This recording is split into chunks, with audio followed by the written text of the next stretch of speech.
Setan tuh punya jurusan juga, spesialisasi. Ada 9 jenis setan. Saya nggak tahu kuliahnya di mana itu. Rektornya iblis. Ya, itu 9 jurusan. Bu, setan masjid ada, Bu. Tugasnya menggoda DKM masjid. Betul, bukan jamaah. Sebab kalau DKM-nya itu sudah rusak, jamaah pun nggak pengen ke masjid. Kalau jamaah satu nggak ke masjid, yang lain datang, hilang 1, tumbuh 1000. DKM rusak, malas orang datang. Kenapa saya mesti ke masjid? DKM-nya aja rusak. Di rumah ada setan. Hati-hati, setan masjid, setan goda orang sholat, namanya khinzib. Setan goda orang wudhu, sejak keluar dari tempat wudhu digoda setan, namanya walhan. Karena itu ada orang keluar dari tempat wudhu, langsung ragu, saya ini sudah wudhu atau belum? Padahal baru keluar dari tempat wudhu.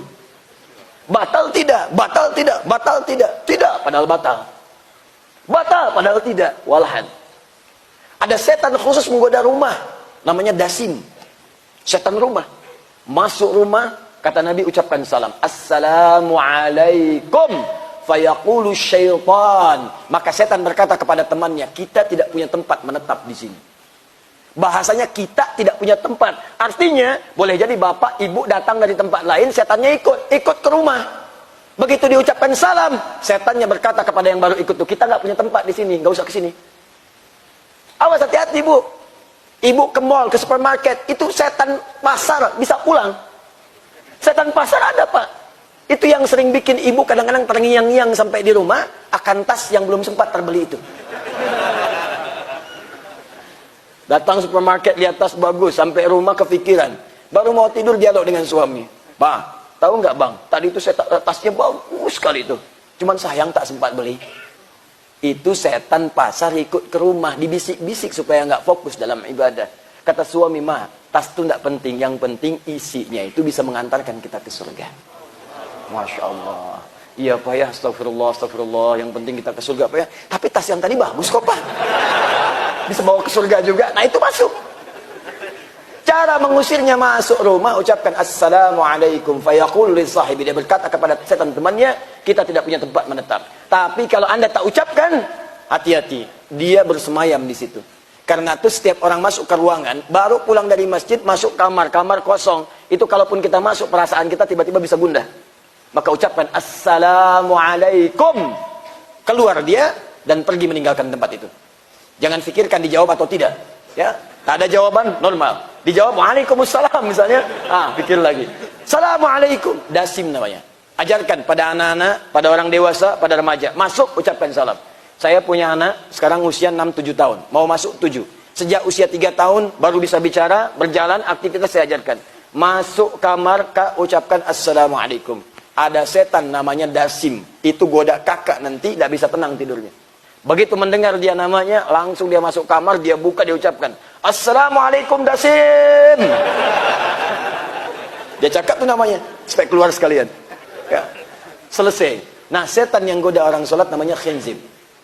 Khinzib. Ada yang menyebut khanzab.